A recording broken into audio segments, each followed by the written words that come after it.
nggak apa kali apanya itu, ya kan? Ya, beriring balam dengan merbah, buah lakum merkah jatuh. Beriring salam dengan sembah, assalamualaikum warahmatullahi wabarakatuh. Bukan balam sembarang balam, balam tinggal atas jerami, bukan salam sembarang salam. Salam kita ini adalah salam silaturahmi. Kemudian kata sebuah pantun, sungguh enak daging kelinci, terbang riang selama-lama. Sekarang saya bersama Ibu Cici, Ketua STIM Sukma. Nama sebenarnya adalah Datuk Dr. Wardayani SEMSI, sekarang sebagai Ketua Sekolah Tinggi Ilmu Manajemen Sukma yang terletak di Jalan Sakti Lubis, Medan. Saya ingin berbincang-bincang. Selamat pagi, Bu Cici. Pagi, Prof. Saya tertarik mendengar bahwasanya STIM Sukma ini tadi saya lihat ada rekor muri, paling banyak menghasilkan tenaga kerja ya? Kerjasama dengan perusahaan relasi. Ya, paling banyak menghasilkan kerjasama dengan perusahaan-perusahaan relasi, mendapat rekor muri. Rekor muri itu nggak tanggung-tanggung, itu rekor dunia. Betul. Walaupun yang memberikannya itu dari swasta, tetapi orang mengetahui kualitasnya. Nah, kemudian katanya STIM Sukma juga memberikan atau menyediakan fasilitas beasiswa. Tentunya kalau beasiswa ini ditujukan kepada orang-orang yang kurang mampu, tetapi kemampuan akademiknya lumayan. Iya. Coba bisa Ibu ceritakan, boleh mulai dari STIM Sukma ya. dan sampai ke beasiswa. Oke. Waktu nggak dibatasi ya? Nggak dibatasi. Karena biasanya saya kalau menceritakan sesuatu tuh pakai hati, jadi harus bisa dirasakan pakai hati juga. Gitu. Jadi saya gini. Sebenarnya STIM Sukma ini sudah cukup lama berdiri dari tahun 2000, tanggal 9 bulan 6 tahun 2000. Berarti Cuma 22 tahun. Iya. Cuma dulu pengelolanya orang lain. Kemudian tahun 2009 kita ambil alih, dan saya nyemplung di STIM Sukma itu tahun 2012. Ya kan, jadi tahun 2012 baru saya pegang gitu, sebelumnya orang lain yang pegang gitu. Nyemplung kan? Ya, nyemplung. Sebelumnya saya di satu institusi pendidikan juga. Nah, beberapa pengalaman-pengalaman sebelumnya tentu bisa menjadi pembelajaran di STIM Sukma. Jadi kenapa kemudian STIM Sukma ini punya sesuatu yang menurut saya harus buat berbeda dengan yang lain, karena memang kita pengen tidak hanya menjadi follower, tapi bisa menjadi leader. Itu yang ada dalam pikiran saya pada saat itu. Jadi kalau ditanya STIM Sukma itu apa, yang pertama pastinya STIM Sukma adalah Sekolah Tinggi Ilmu Manajemen, khusus bicara tentang manajemen. Cuman ada 4 konsentrasi dia, ada keuangan, pariwisata, informatika, sama pemasaran. Itu yang S1-nya. Kalau yang D3-nya manajemen perusahaan, konsentrasi dia di administrasi perkantoran atau manajemen perkantoran. Nah, kenapa kemudian muncullah beasiswa ini? Jadi berangkat, mohon maaf kalau misalnya saya ada semacam sedikit kepentingan terhadap sukuisme, tetapi bukan tujuannya negatif ya. Jadi saya gini, saya orang tua saya campuran antara suku Sunda dengan Melayu. Jadi saya perhatikan orang-orang Melayu ini orang-orang yang sebenarnya punya kecerdasan, tapi minat untuk melanjutkan pendidikan itu sangat minim, sangat sedikit. Banyak faktor. Kadang-kadang kalau di kampung saya itu dia punya banyak tanah, tapi untuk nyekolahin anak tuh nggak mau. Kan itu karena dianggapnya mungkin rugi dan sebagainya.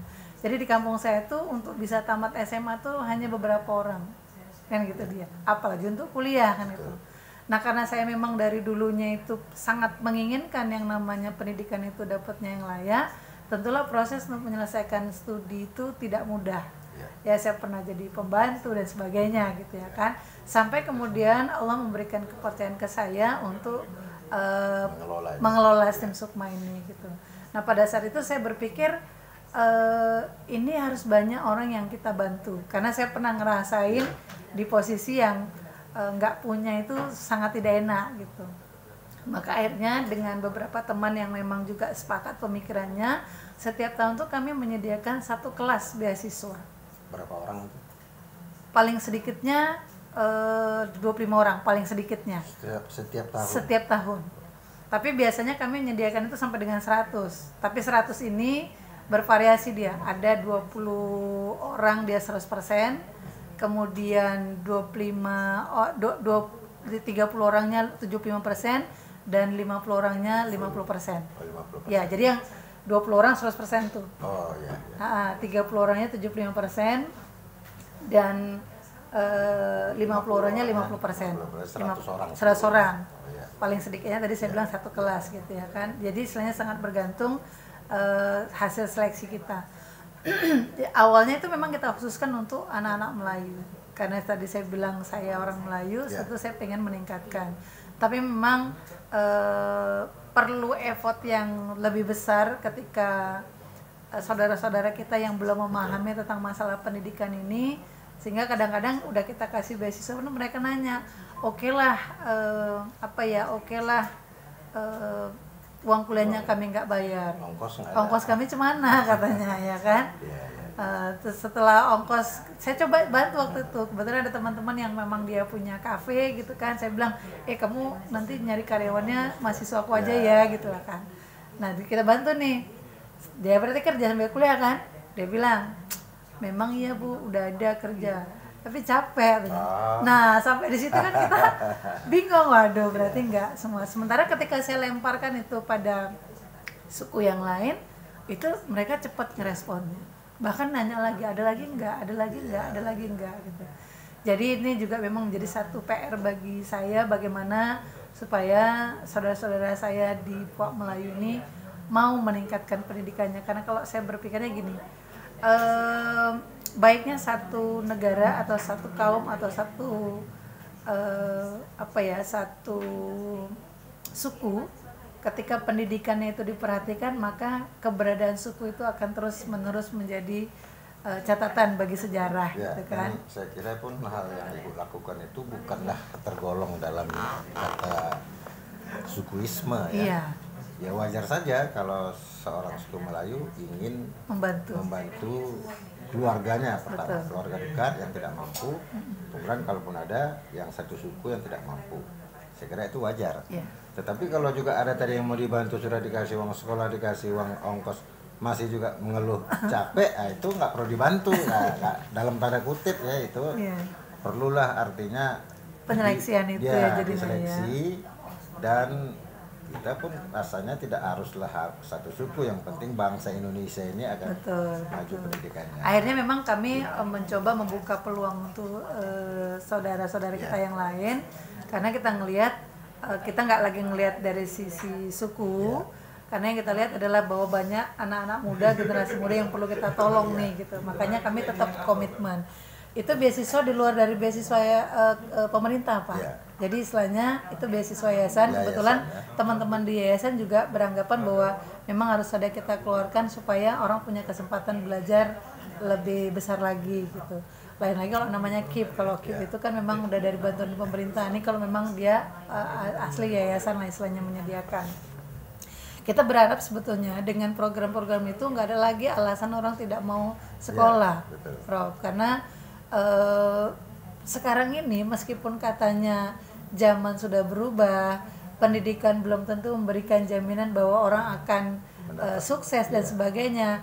Tapi saya tetap punya keyakinan bahwa ketika punya pendidikan yang baik itu pasti cara berpikirnya juga berbeda gitu ya kan? Cara berpikir dan juga basic ya. Betul. Basic umum lah ya. Betul. Jadi soalnya yang kita kasih itu ibaratnya kalau mau perang senjatanya kan gitu kan. Nah, bagaimana cara dia menggunakan senjata itu udah tinggal bagaimana kondisi di lapangan kan gitu dia. Benar.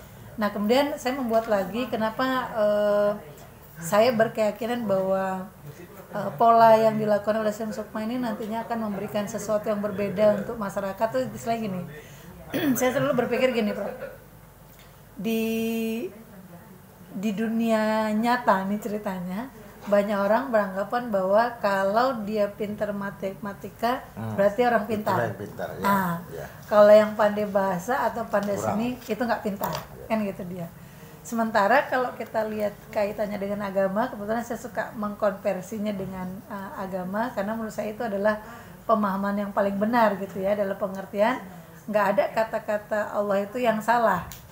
Kata Allah, manusia adalah makhluk yang paling sempurna. Tapi kalau kita lihat di dunia nyata, kenapa kok ada orang kehidupannya itu bermasalah, kira-kira gitu. Ini yang salah Allah salah ngomong atau kita yang salah sebenarnya? Keinginan itu terus menerus yang saya pikirkan kok Prof, sampai akhirnya kemudian saya nyari apa ya, di mana missingnya ini, di mana kira-kira yang membuat kenapa kok antara yang disampaikan Allah dengan kenyataan itu suka ada perbedaan kan gitu. Jadi saya cari-cari tahu, banyak sebenarnya formula yang digunakan untuk mencari itu, tapi saya memilih salah satu namanya kami menyebutnya psikoanalis program, Prof. Atau yang sering kalau orang-orang di luar sana menggunakan istilah Stephen. Jadi Stephen itu ada pemetaan tentang mesin kecerdasan manusia. Jadi sebenarnya kita semua cerdas, kita semua punya belahan otak, punya lapisan otak, tapi ada yang dominan. Nah yang dominan inilah sebenarnya yang harusnya kita perkuat, kan gitu dia. Tujuannya apa? Supaya orang nggak salah pilih jurusan, nggak salah pilih pekerjaan. Karena banyak orang yang tidak menikmati pendidikannya, juga tidak menikmati pekerjaannya. Akhirnya yang dia lakukan apa? Dia keluarkan yang namanya cost stupid, saya menyebutnya. Di cost stupid itu biaya kebodohan.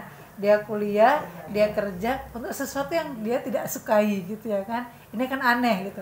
Nah itulah yang menjadi salah satu program unggulan kita di STIM Sukma tadi. Jadi anak-anak beasiswa ini tadi kita kasih program pertamanya namanya psikoanalis program tadi, Prof. Supaya mereka tahu milih jurusan itu bukan lagi paksaan orang tua, kemudian bukan lagi karena desakan dari keluarga, ikut-ikutan, atau yang lagi tren.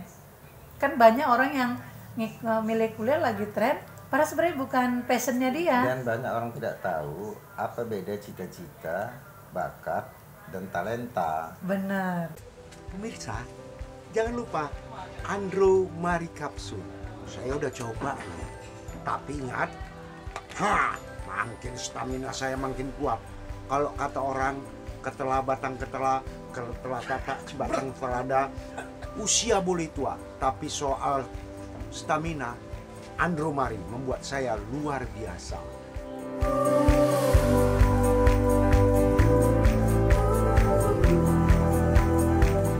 Jadi pernah nih saya melakukan sebuah survei, istilahnya survei umum lah ya, waktu ke satu kelas, waktu itu SMK, jurusan akuntansi. Saya nanya, siapa yang dari sini, di kelas ini itu ada sekitar 30-an orang satu kelas, siapa yang dari kelas ini, 30 orang ini, dari mulai kelas 1 sampai dengan kelas 3 memang dia maunya di jurusan akuntansi. Dari 30 orang, Prof, yang nunjuk tangan cuma 5. Berarti yang lainnya zigzag ya. Berarti yang lainnya kan dia nggak jelas. Itu kelas 3 loh, betul, yang saya tanya ini tuh kelas 3. Artinya dia memilih jurusan itu sendiri kan bukan maunya dia. Akhirnya apa? Inilah yang kita lihat. Dia punya pendidikan tapi nggak menikmati pendidikannya, dan ketika bekerja dia juga tidak menikmati pekerjaannya. Dan itu banyak. Dan itu banyak. Kalau kita hitung tadi secara acak ya 5/30, berapa persen? Besar. Tinggi tuh. Tinggi tuh kan gitu dia. Berapa banyak yang akhirnya orang salah memilih jurusan. Nah saya nggak kepingin melakukan itu, Prof. Jadi kalau kita di STIM Sukma ini satu program di depan itu, Prof. Sebelum dia milih jurusan kita wajibkan untuk melakukan psikoanalis program tadi supaya jangan salah. Ada yang nggak percaya, Prof. Betul, baru tadi malam dia ngechat. Ada mahasiswa nih, alumni kita. Waktu itu kita sarankan kamu jangan ngambil jurusan itu bukan passion mau berdasarkan mesin kecerdasannya gitu kan. Tapi saya suka Bu belajar komputer katanya. Ya komputer itu kan levelnya macam-macam. Ada desain, ada coding atau program, ada lagi yang namanya jaringan, kan itu macam-macam. Ada yang namanya aplikasinya hanya menggunakan Word, Microsoft kita bilang gitu ya kan. Nah dia berpikirnya mungkin waktu itu komputer tuh bagaimana, kan keren tuh belajar komputer mungkin gitu. Akhirnya ngambil jurusan komputer nih, kan itu. Sementara dari mesin kecerdasan dia nggak cocok di situ. Akhirnya dia udah kerja nih, Prof. Dia udah kerja 3 tahun 7 bulan di bagian komputer itu. Memang dia dapat pekerjaan di situ. Tapi apa yang dia bilang?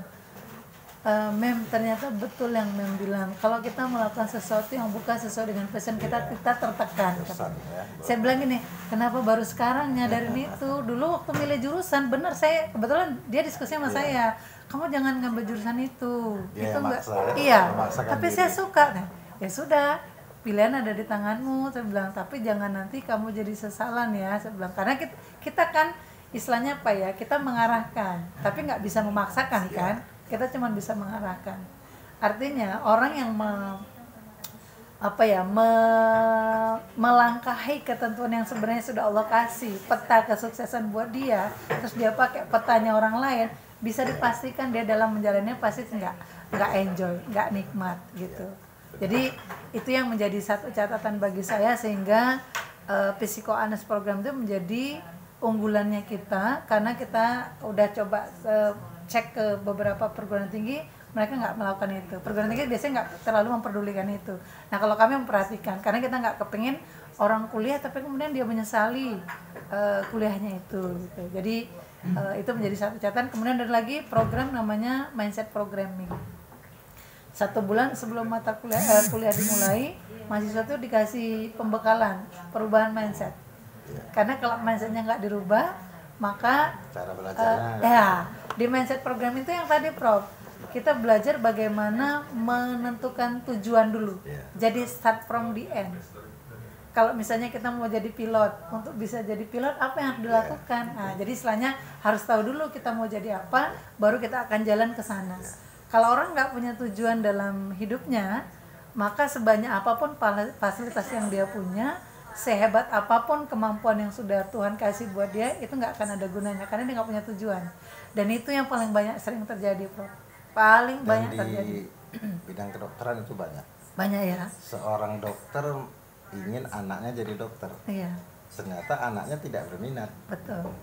Nah, tetapi orang tuanya mengatakan kalau dijalani pasti bisa. Bisanya bisa, tapi kan tidak sesuai dengan. Benar, Prof. Jadi yang saya sebut tadi, ketika kita bicara tentang Sipin tadi bicara tentang belahan otak, Prof. Kita 5-5-nya punya nih, Prof. Otak kiri bawah, kiri atas, kanan bawah, otak semuanya punya. Tapi mana yang dominan? Tapi mana yang dominan? Dominan lah yang diasah.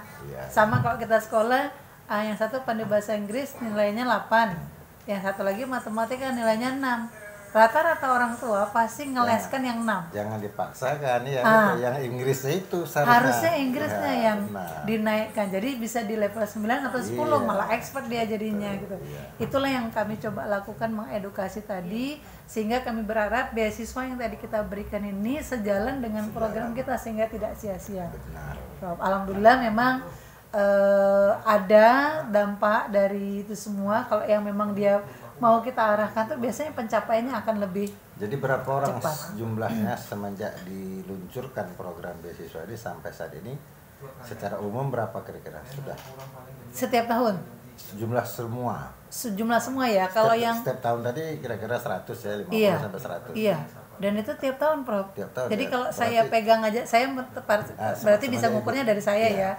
Dari 2012 kan berarti 10 tahun. 10 tahun kali 100. Paling sedikit 25 tadi ya. Iya. Kalau rata-rata 50 aja berarti 500 orang lebih lah, Prof. 500 orang luar biasa. Saya pikir di universitas swasta maupun negeri belum tentu kan, Prof. Belum pernah saya dengar itu. Jadi gini, Prof. Ada cerita seru mengenai masalah itu. Jadi waktu kami melakukan akreditasi kan itu ditanya berapa uang kuliah, berapa mahasiswa, itu kan ditanya. Terus dibilang gini, kayak mana cara ibu menghidupi perguruan tinggi ini kalau banyak yang ibu kasih beasiswa? Saya bilang kalau bapak ngitungnya pakai kalkulator manusia nggak bisa, Pak. Tapi buktinya dosen saya nggak pernah ada masalah, saya bilang gitu, ya kan? Karyawan saya juga nggak ada yang telat gajiannya, saya bilang kayak gitu. Karena memang ada sesuatu yang nggak bisa kita hitung pakai matematikanya manusia, saya bilang kayak gitu. Sampai dia bingung gitu. Maksudnya waktu ngobrol saya bilang, ditengoknya dosen kita kepangkatannya bagus, kan gitu dia kan. Artinya kalau ada masalah tentu kan dosen kita bermasalah, ini bagus. Terus kampusnya tetap didatengin orang, kan gitu kira-kira kan. Pemilik biasanya kan kalau namanya swasta kan tentu ada keuntungan atau katakanlah ada pengen mendapatkan sesuatu. Yayasan juga nggak pernah ribut karena pengelolaan keuangan di saya, tidak di yayasan. Oh, tidak di yayasan. Iya, yayasan mempercayakan penuh ke kami untuk mengelolanya. Iya, kan gitu. Kita punya gedung sendiri, nggak ngontrak, bahkan kita sudah bisa beli tanah lagi buat penambahan gedung kita gitu. Jadi saya yakin sekali, Prof, kalau masalah konsep memberi ini, kayaknya awak udah tamat lah tuh sekolah itu, Prof. Jadi istilahnya banyak memberi pasti banyak menerima tuh udah. Kami tuh Prof banyak dapat hibah-hibah Prof. Tapi memang saya termasuk tipe orang yang nggak suka show up, nggak suka pamerin gitu ya kan. Ya sudah dikasih alhamdulillah. Termasuk ketika nih kita ketemukan Prof, kan sesuatu yang tidak kita rencanakan. Tapi saya tahu ini pasti rencana Allah buat kita ketemu, dan Prof menyampaikan kepada orang lain yang mungkin memerlukan pendidikan dan mereka nggak punya biaya, ya, monggo di STIM tujuannya Sukma. itu. Ya. Tujuan kita adalah untuk saudara-saudara kita dimanapun berada yang merasa kurang mampu, tidak mampu sama sekali atau setengah mampu, silakan ikuti program di STIM Sukma. Karena nanti Anda akan diseleksi, diperiksa secara apa tadi namanya? Psikoanalis program. Psikoanalis program, di mana Anda yang sesuai, bidang mana. Betul. Kalau tidak mampu dibantu 100%. Kalau mampu sedikit dibantu 50%. Kalau agak mampu banyak, kurang sedikit 75%. Jadi paling sedikit itu 50% kita bantunya. Ya, paling jadi sedikit. itu sudah luar biasa. Itu pun karena memang istilahnya gini, Pak, seleksi pertama itu kita pasti milih dari yang keluarga tidak mampu. Benar, ya. Itu seleksi pertama. Seleksi kedua, dia mampu secara finansial. Dia mampu secara finansial tapi kurang mampu secara intelektual misalnya. Itu juga kita bisa bantu. Bantu juga, ya? Iya. Yang ketiga, dia mampu secara finansial, dia juga mampu secara intelektual, jadi kita ngeliat prestasi. Iya. Jadi boleh juga orang yang punya kemampuan secara finansial, dia punya kemampuan intelektual, tapi dia punya prestasi. Kan kita kan harus kita hargai juga. Jadi yang namanya penghargaan itu bukan karena dia susah saja dia dikasih penghargaan. Orang yang punya prestasi pun kita kasih penghargaan juga. Gitu bro. Tapi memang di antara tiga ini kita milih pertamanya itu yang memang nggak mampu. Supaya nggak ada lagi alasan orang-orang yang nggak mampu secara finansialnya nggak kuliah. Nggak ada lagi alasan. Kenapa? Tuh ada peluangnya. Tapi memang Prof, tidak semua orang bisa melihat itu sebagai peluang. Ada yang menganggap itu sebagai masalah. Saya konsep ibu tadi itu memberi itu memang kalau dibahas nggak habis-habis itu. Nggak habis ya Prof. Karena kalau kita mau banyak menerima, kita harus banyak memberi. Itu rumusnya. Dan memang saya tahu kalau perguruan tinggi swasta umumnya mengharapkan dari uang masuk mahasiswa, uang kuliah. Betul. Dan ibu malah yayasan memberikan beasiswa. Iya. Jumlahnya minimal 25 orang per tahun. Betul. Nah ini kan luar biasa, dan itu membuat nilai akreditasi makin meningkat. Betul. Karena tidak mengharapkan dari mahasiswa. Betul. Nah, masalah dari mana dapatnya itu yang gue bilang tadi itu nggak usah ditanya. Iya. Itu ada jalannya ada tuh. Jalannya memang. Kami nggak bisa beli AC waktu itu Prof. Ini cerita kisah ya Prof, ya kisah nyata. Nggak bisa beli AC. Tahu-tahu ada peluang hibah. Kami masukin proposal, menang hibah. Kelas kita pakai AC dari bantuan hibah. Gitu loh Prof. Iya benar, itulah saya bilang tadi karena memberi itu ya. Kita nggak tahu jalannya kayak mana. Kebetulan memang saya coba, walaupun saya bukan orang yang alim Prof, orang yang istilahnya paham dengan agama, tapi saya coba untuk gini, ngasih info ke kawan-kawan kalau cari rezeki itu ada dua, banyak dan berkahnya. Kalau banyaknya belum, minimal berkahnya, kan gitu kan. Nah untuk itu saya biasanya memandu kawan-kawan di sini, ada amalan-amalan yang memang kami buat. Pagi itu duha bareng, kemudian sholat duha sama yasinan, itu tiap hari Prof. Tiap hari kami melakukan, semua karyawan tuh, semua dosen yang memang dia standby di sini gitu ya kan. Kemudian siang nanti juru berjamaah, baru asar, setelah asar waqiah bareng-bareng. Itu tiap hari Prof. Wah luar biasa. Kenapa saya pakai itu Prof? Karena Ustadz saya pernah bilang gini, kalau kamu angkat tangan maka Allah turun tangan. Ini tuh kan. Tapi kalau kamu turun tangan maka Allah angkat tangan. Nah saya pakai filosofi itu untuk bagaimana supaya kita nggak boleh lepas dari yang di atas itu gitu. Doa, karena iya benar, karena saya pernah ngalami kan Prof. Dulu kan saya masih muda menganggap bahwa kedekatan masih muda juga. sikit tapi mudahnya gitu ya kan Prof. Dulu kalau saya menganggap bahwa kedekatan dengan katakan misalnya pejabat gitu ya, itu kan menjadi sebuah kesempatan atau peluang. Misalnya hari ini saya dekat dengan Pak Wali Kota Medan, Pak Bobi. tapi dia punya kekuasaan cuma di Medan, di Binjai udah nggak punya kuasa lagi, kan gitu dia kan. Kenapa nggak ada penguasa dunia ya? Kan gitu kan. Terus misalnya saya deketnya sama Pak Edi Rahmayadi nih, Gubernur Sumatera Utara. Oke, tapi di Aceh dia udah nggak punya kuasa lagi gitu. Saya deketnya sama Pak Jokowi, Presiden Republik Indonesia. Ternyata di Malaysia dia nggak punya kuasa lagi kan. Tapi kalau saya deket sama yang maha, nggak ada batasan ternyata. Yang menciptakan dunia ini, sama siapa saya mau deket? Sama siapapun bisa. Itulah yang saya bilang tadi, Prof, ternyata ada teman-teman kita di Malaysia, malah dia bilang nih, Bu Cici, kapan Bu Cici panggil kami akan standby di STIM Sukma. Itu kalau bukan karena kedekatan tadi. Iya, kedekatan dan Allah menunjuk, kau bantu orang itu. Gitulah kira-kira, termasuk kita ketemu hari ini kan, Prof. Jadi saya kalau udah sampai pada tahapan itu, saya sangat yakin, Prof. Banyak memberi, pasti banyak menerima. Bentuknya kita nggak tahu kayak mana. Dan itu menjadi salah satu prinsip di dalam diri saya, termasuk di teman-teman kami di sini, sehingga kami biasanya kalau misalnya nanti ada sekolah atau ada desa yang butuh bantuan, tapi nggak pernah menghitung angka berapa, Bu, nggak usah, Bu. Iya, benar. Gitu dia, karena kami tahu rezeki itu sudah ada, Prof. Rezeki terendah, rezeki tertinggi sudah ada sebenarnya batasnya. Tinggal kita ngambilnya caranya kayak mana gitu. Ada orang ngambil rezeki tapi caranya nggak benar, diambil di sini, ditarik di sini. Gitu. Jadi pembicaraan kita ini memang akhirnya mengarah ke spiritual ya, tapi nggak apa-apalah sebenarnya. Ini pun waktu sudah panjang, tak terasa. Tetapi intinya tadi boleh saya ulang lagi ya, bahwasanya menurut Ibu Cici, nah ini pahamnya ini bagus juga ini untuk kita semua. Kalau dekat dengan lurah, ada batasannya. Paling kita dikasih fasilitas untuk urusan-urusan kelurahan, ya kan gitu. Kalau dekat dengan camat, urusan-urusan kecamatan. Kalau dekat dengan wali kota, paling sekota Medan itu aja. Dekat dengan gubernur, seprovinsi. Tapi kalau dekat dengan yang menciptakan alam ini, wah fasilitasnya sudah seluruh alam. Iya, nggak ada batasan. Nggak ada batasan, antariksa ya.